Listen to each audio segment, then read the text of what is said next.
Saturday tickets I need to get rid of. I got one. No? Nobody? Saturday tickets? Nobody?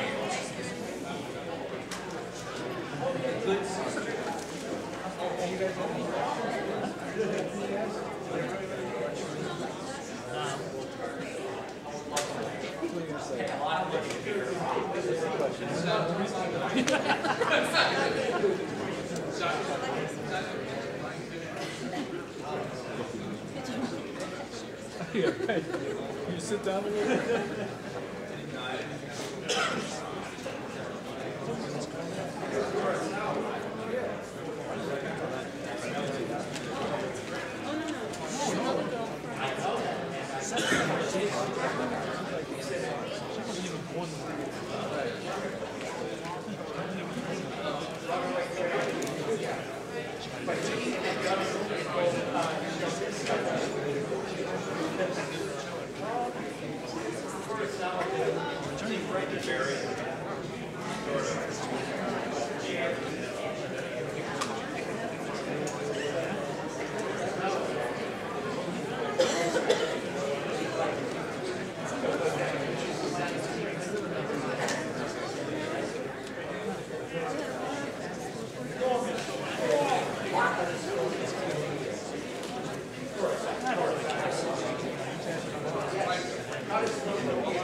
No, I mean, I can attest probably for everyone up here. It's like you make a movie and you kind of hope for the best, and some movies are really fun to make, and some movies are really terrible and a pain in the ass to make. And it makes no difference whether it was a fun movie to make or a horrible movie to make. Sometimes the worst experience turns into the best movie, and a movie that was really fun to work on. What he's saying is that that was our movie. A total piece of crap. No, I have to say, no, on this movie, I had a lot of fun, and it turned out really cool. But you have no idea when you're making a movie. You just don't. There's all that ends up is those moments between action and cut, and even then, only one little bits of that. And when you're on set all day long, there's so many more hours that have to do with that part that isn't between action and cut, and you just don't have any idea. You just hope for the best, and we got really lucky with this. Yeah, you never know, because there are so many different elements to the making of film that any one of those can sabotage the success of the film. You can have great performances, but you can have it sabotaged by bad editing or bad lighting, or it's just a million things that can go wrong. It just seemed like kind of a really fun, low-budget zombie movie, and never would have guessed that. And there was a strike going on too, so we were really lucky to have a job at all. Yeah, true. Some of the conditions must have been kind of tough to work in, because I know for some of the scenes there was, pouring rain, so you guys must have been soaked and, have to do multiple takes. What was it like dealing with the elements? Freezing. Says the girl that had no clothes on. Actually, my art director, Robert Howland, came up with a great line. He was watching the floor effects crew who were handling all the big rain bursts that was manufacturing the rain for the rain scenes. And he said, wow, it's like watching the Three Stooges build the pyramids. It was funny because we shot the movie during the summer, so which helped because it was actually sort of warm out, but the water was very, very cold. But I just remember it was literally a system of fire hoses up through like these big cranes, and then up at the top of the crane was like a big square like pipes that were sprinklers. But from the time they turned the water on to the time it made it up all the hoses and out the pipes and it was raining hard, I mean, literally it took 5 minutes or more sometimes. Yeah. And we would just be standing there just waiting for it to start to rain. Yeah. And just like going, okay, it's going to rain any minute now, I swear. Wow. When you watch the movie, you'll see that I was not in one rain scene. Rain, let it pour, baby. That's right, you're literally never in the rain. I took one drop of water. You bastard. It's actually worse to have a lot of clothes on in the rain scenes. For all you guys, if it rains in the first scene and you're in the movie threshold thing, you want to be naked because your clothes just soak up the cold water and then you can't take them off because you're wardrobe with continuity and you are freezing the whole time. Whereas you can put a towel around yourself if you're naked and it'll just wet you down a second. I mean, wetting someone down, an actor, if you can get the job of wetting the actors down, that's a great job. Now when you think of it, Linnea had it really easy. Great. No, it was terrible because I had that trench coat and all those layers and stuff. And even once we got out of the location stuff when we were on the soundstage, the rest of the scenes we were either just coming in from the rain or just got out of the rain. So even we basically put on all our clothes, walk on set, and then they would just have to hose us down and make us wet. And so, rub us with dirt. So all day long we were just damp. And I believe I developed mold in some odd places. That's what happened. That explains a lot. So, do we have any questions from the audience? I know we do. Susie, you ran out of questions already? There's only 2 questions. No, I didn't want to monopolize the time. I have plenty. I can keep you guys all night. All right, I got one. Yeah. It's for John. Your character, Ernie. Don. John. We'll repeat it. Yeah, I know. They say the legs go first. My ears are shot. Tell me what I do. He hasn't asked you. He asked how you got so damn sexy. Your character, Ernie. He was supposed to be an escaped Nazi? No. No. That was his sense. He had a sense of humor. He named me after a top-ranking Nazi, Ernst Kaltenbrunner, who's hung at Nuremberg. He had a dueling scar, and he was also with guns and all that. That's why it was so exacting. Because they give hints. But No, but he had a kinky sense of humor. What I'm doing, putting the trocar in the body, I'm listening to when the panzers go rolling along, a German Nazi marching song. Yeah, he had And runs a crematory. Hill and Geiler on Alien, so he named the furnace the Geiler and furnace company. Yeah. No, he was not an escape Nazi. To become, you know, Nazi on the run. But there was a jar of gold fillings in the attic set. You never see it in the movie, but there was a jar of gold fillings in the attic set. Gold fillings in the attic. How did anybody notice that? Yeah, we used the pellet and sprayed them with gold and put them in a mason jar because that's what they tend to do. I'll have to look at Fillings that. and gold and jewelry and whatever else. You know. Anyway, you know, let's look what an audience of zombies look like. Okay, I have my phone here, and if I open it up like this, and you guys open it up at the same time, out there with the phone, you're going to look like a bunch of zombies. Can we look like what a bunch of zombies would look like? No? Right, you mean like... There you go. Put it under your chin.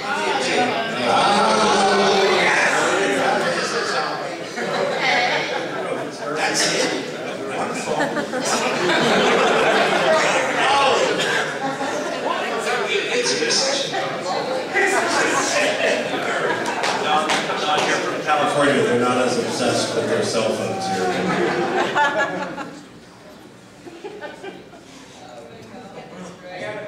I have a question for Casey. You kind of diss on Chuck through the whole movie. Yeah. Did you actually get feelings for him at the end? You know, in the movie was when you guys I are had into all sex this. and death with him. And like any good girl that has sex and death, I told him to fuck off and die. That wasn't mine. Can't you say again? I never. John, tell him the truth. Tell him how we had sex in the tombstone. Truthfully, she was a total bitch to me the whole movie. And my character was not. Well, I was choking your chicken. You said you liked it. You told me. After the film wrapped, Oh my God. he fucked me.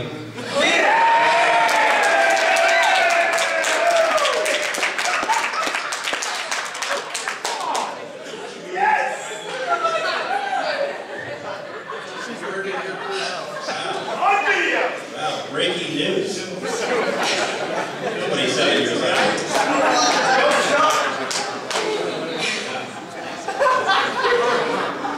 I have nothing to say. I have nothing to say. I'm sorry. I was just curious. Their love child is Zac Efron.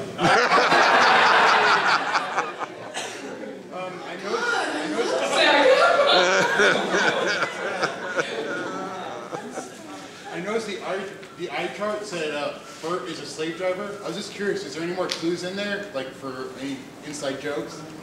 Yeah, but I forgot.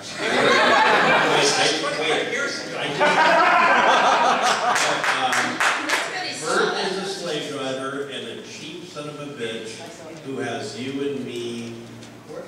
Yeah, it's like it has you and me working here. Yeah. It's sort of wow. Yeah. It doesn't make much sense at the end, but that's what it says. Yeah. I just had to recreate that picture. Who wrote that? I named it. Yeah, Bill did it.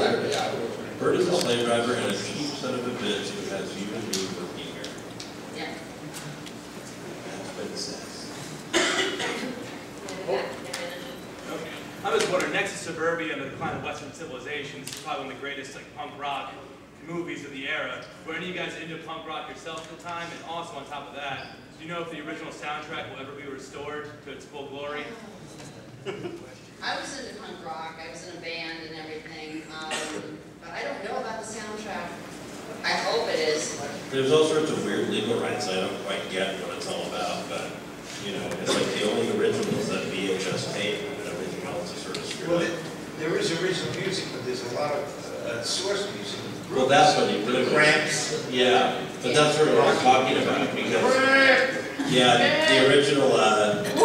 the original VHS tape has the songs as they appeared exactly in the theatrical release, but the subsequent releases on DVD and stuff, and so the music's changed. The music in LA in the 80s, there was a lot of great punk bands going on, the Cramps and Eggs, and a lot of great bands. And I was sort of into them and also sort of into Dean Posner and New Wave. Disco yes! But it is the greatest soundtrack, the greatest punk rock, you know, zombie music. The Cramps are great, man. R.I.P. Yeah! My girlfriend was heavy into punk rock, so she took me to all the shows. I used to go to this underground club in Hollywood called The Mask, which was literally under Hollywood Boulevard. Underneath the Pussycat And I Theater. saw the first Earns concert, I saw the first Go-Go show. Probably the love place there. And then she used to bring the musicians home, and then I would feed them. They're all hungry. And I was not into, sadly, I was not into punk at all. I literally just played Snoopy and Your Good Man Charlie Brown. And That's the anti-punk. I was a theater major at USC wearing like polo shirts and certain So I always take it as a huge, huge compliment because I had at the conventions, people always ask me, they go, you really look punk, you were really punk back then, weren't you? And I wasn't at all. So it's a great compliment because I wanted, you know, as an actor, I wanted to be as far removed from myself as possible. I was also in a movie called Last American Virgin as a nerd.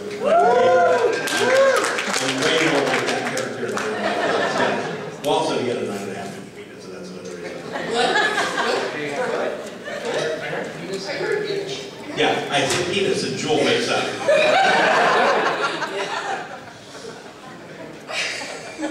How many guys out there are under 25? Oh, shut up. 25 or under.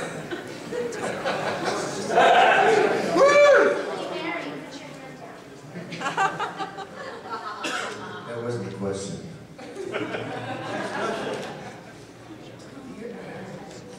Hi, this message is for Casey. Oh, it's a message. Did I say message? Yeah. I meant question. Oh, sorry. I get nervous, you know, in front of some beautiful women. I get nervous too. I'm aspiring filmmaker, and you know, Me too. Oh yeah. We gotta talk, like. Yeah, no, I'm making a little movie, and I'm also one of the actors in it. I wanted to know one of the spots is Sleeping in Front of someone to play my girlfriend, and what do you think? Yes! I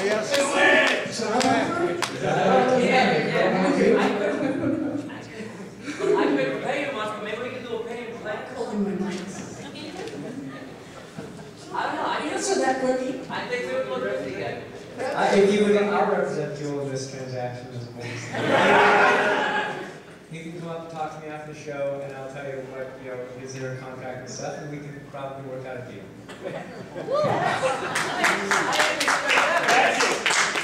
You are a member of SAG, right? Sex? Are you kidding me? I'm not. Does that matter? She doesn't say.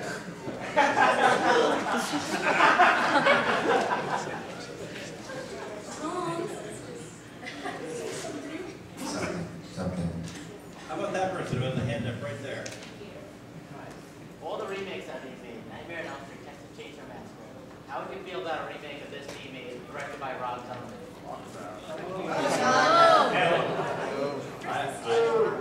Remake suck.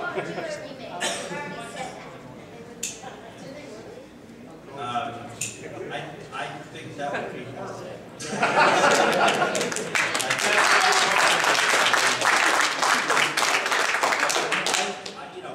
I didn't mind. I mean, I kind of liked House of a Thousand Corpses. I kind of like Devil's Rejects, so I give Rob Zombie props for those. His Halloween remakes made me want to pull my eyes out.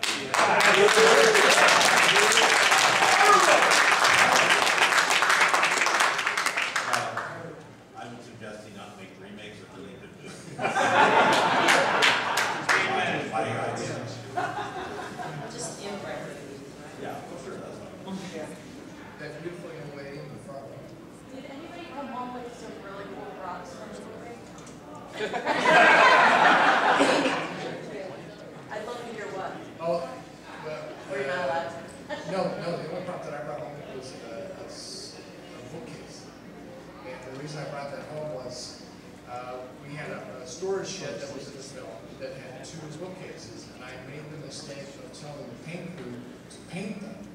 And I realized moments later, oh my God, no, those are supposed to be raw wood. They're supposed to be raw pine. So I dashed to the set, and they'd already painted one entire case. And I thought, oh no. And he said, well, what's the matter? I said, I made a mistake. These weren't supposed to be painted. They're supposed to be raw wood. He said, come back in 10 minutes. I came back 10 minutes later, and I couldn't tell the difference between the real raw wood case and the one that was painted. And they did it in 10 minutes. And I had to get this close to see that it wasn't really wood. And so I took that case. I'm sort of known as the guy who steals things from sets.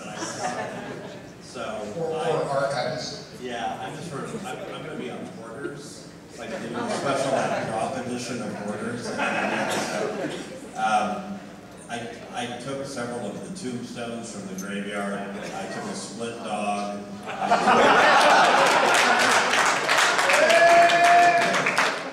took the head of the yellow cadaver after it got sawed off. I have my entire costume, and I took the meltable tarman face from under the opening credits because they made 3 of them, but the first one worked, so I took the second one. And what else? Yeah, I took a high school a lot of stuff.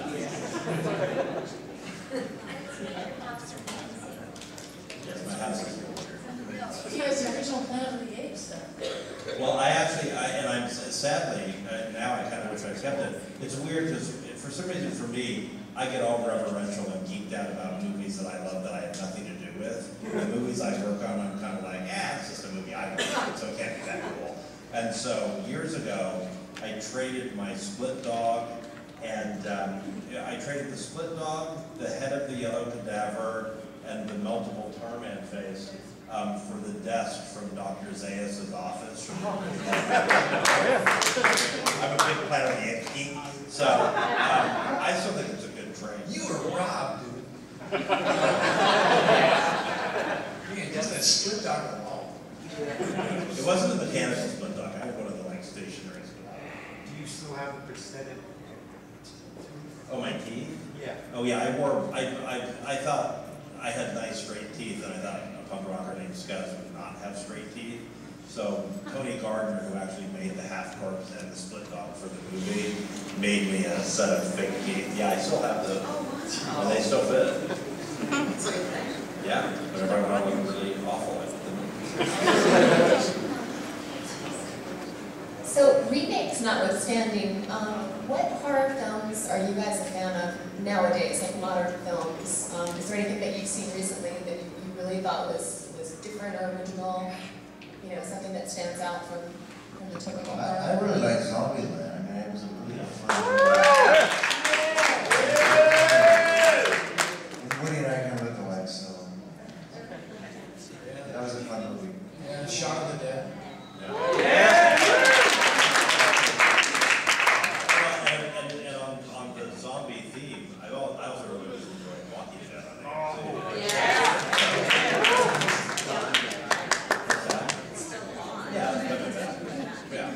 It wasn't anything particularly new or brilliant. I just the only thing is, how did she do the wash? And I found her Renee doing the wash. The last scene, when they get out of the complex. That part threw me. Actually, I worked on a horror fantasy film that I'm really proud of. I helped to get 2 of its Oscar nominations, and that was Pan's Labyrinth.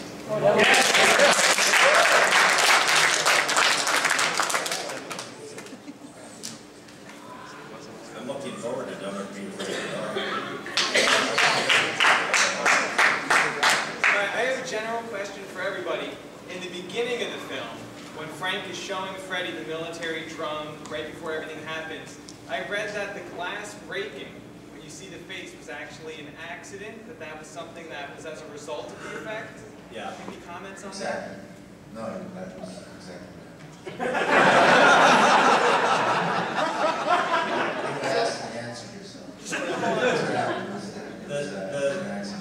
The shot, that actual shot that you're talking about, that was a second unit insert shot that was done after we finished shooting the movie.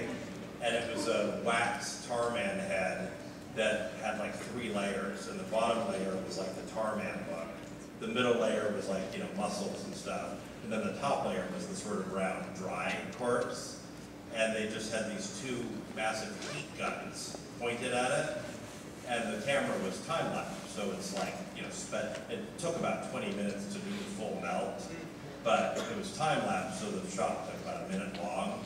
But the heat lamps got so hot on the glass that the glass cracked due to the heat from the heat lamps trying to melt the face. And it just seemed to work okay. To have a great good shot. I was standing there when we shot it. It was up at Kenny Meyer's barn. Kenny Myers was one of the makeup effects guys. We did some shots of it. He has a barn in his house. It's like his makeup lab. And about 2 weeks after we finished principal photography, we shot a bunch of insert shots of there. I got one more. Whose car was that you were driving? The car. Oh, we rented that. Yeah, I rented from my brother's car, Place that rents movie cars. actor cars, yeah. And you spray painted it? Yeah. Oh, yeah. Who did the most drugs?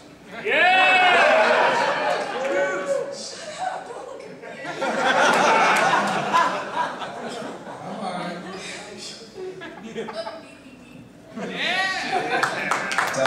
It was Klingar.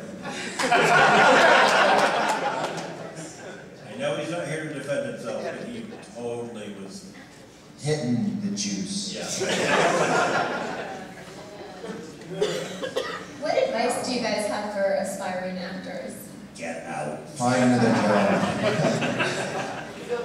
Make sure you do movies that 27 years later people will come pay to talk to you.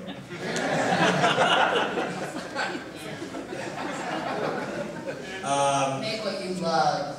Yeah. Honestly, be passionate about it and don't give up and persevere because it's really hard. Yeah, don't look at the statistics of successful actors and non-successful actors. Keep it going. Just, yeah. Every actor I know, even really soon. I mean, some of us here have some friends, Tom Matthews, myself, who have friends who are incredibly famous movie star type people, and believe me, they all sat around and commiserated about where the next check was coming from, and oh my God, dude, I need a job, and all that. And, you know. One year I did three movies in 1 year, which is a lot for any actor, but I made like 60 grand, which is nothing. Thank you. Thank you very much. So. Sorry, obviously suicide isn't alive anymore, sadly. Was he as intense on the set as he was in the movie, or were all you guys friends, or was he a little bit off from everyone else? Mark was a super nice guy, Mark Venturini. He was really soft-spoken and kept to himself, but yeah, he always had that intensity about him. He was a Idaho farm boy, right? He was a farm boy, I definitely farm boy. He was a super nice guy. Yeah, I mean, he really was. He was great at playing that character. I mean, he was not. I mean, he was a huge guy, but he was not intimidating at all. He was such a nice guy. Really courteous. All the things he wasn't. Yeah, it's funny because honestly, I remember him. He laughed a lot, smiling and laughing a lot. Of course, the movie doesn't do very much of that. He's so good looking. He's got the sandy blonde hair. He did. And he delivered flowers to my sister who's a florist. And, you know, and to get flowers from him was just like, wow, you know, forget that I was Santa, you know.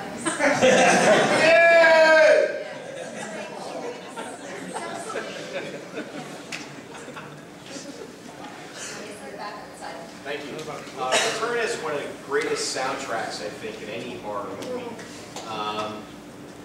Did any of you have any input whatsoever in suggesting bands or songs to be included in the soundtrack? If not, was there any afterthought afterwards, and if there's any commentary? And I'm especially a big fan of the Rocky Erickson song. So I was hoping for more Cat Stevens. Yeah, I don't know who decided. I guess maybe it was John Daly and Derek Gibson over at Hemdale, where No, they gave Dan, they told Came him, up with- no, in certain terms, this is exactly who we're going to Oh, choose. cool. And Dan would go, I don't like these people. Yeah, I don't. And then he liked some when the movie came out. I mean, I know for myself, I don't think most of us knew that was even going to be part of the soundtrack when we were making the movie. I assumed it would be like a standard orchestral, horror movie score. And actually, it sort of took me aback the first time I saw the movie, and I kind of went, oh, I don't know what I think about this, because it made it a little less scary. But obviously, it's awesome, and one of the things that makes the movie cooler. Yeah, absolutely. Yeah. It really moved the movie on. Yeah. It really holds up over time too. I just watched it again the other week after, probably 5 years of not seeing it. And compared to a lot of other movies from the 80s, I mean, the soundtrack is just so strong, and the cramps and everything else, and just come on, and it's like, it's still just as relevant now, and just as enjoyable. Whereas, some 80s soundtracks have, it's just like, oh no. Dated. Yeah. What is the most unusual gift you guys have received from a fan? Herpes. You're welcome. Class ring. Class ring. Yes.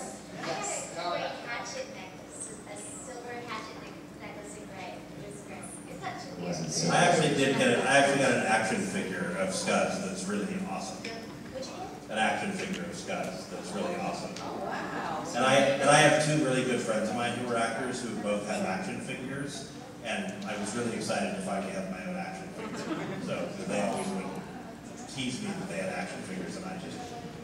Did they play together? Yeah. Dawn. Does Dawn? He says, yeah, he's got a business. He can't remember.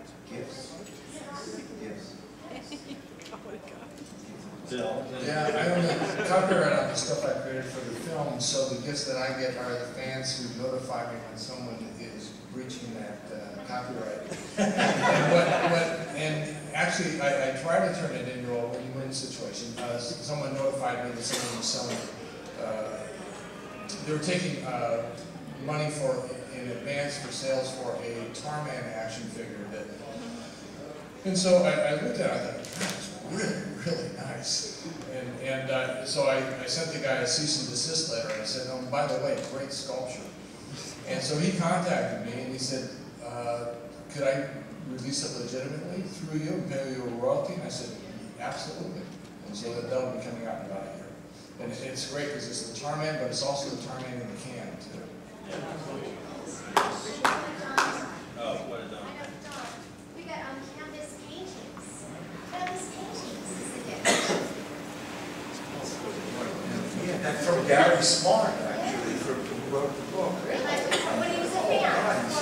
Tons of it. Well, Of him. hey. Placemats, matching placemats. That's right. That's what we did. Perfect. I was going to say book, but without a doubt, this is the biggest gift I've ever gotten from being in that movie. Shameless cry for attention.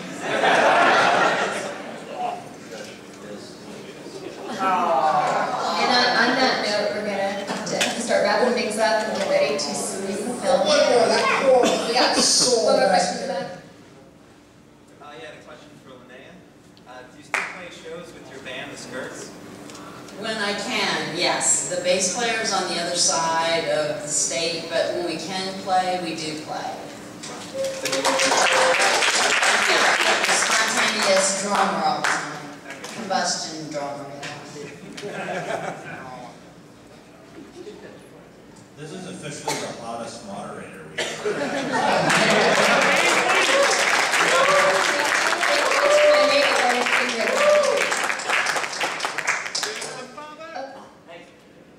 Okay, one more question. I have nothing to do with this movie, but I have to say, Tom, I have to say, you to me were the best Tommy Jarvis in Friday the 13th series. I want to know if you could quickly say your awesome quote about, you know, wherever the red dot goes. Wherever the red dot goes, you bang.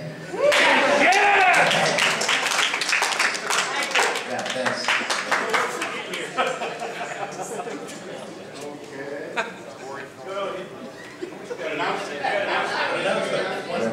If you fans would like to hang out with the cast and crew of the greatest living dead movie ever made, there are still tickets available for the VIP party right after this. So, lady back there has it if you'd like to.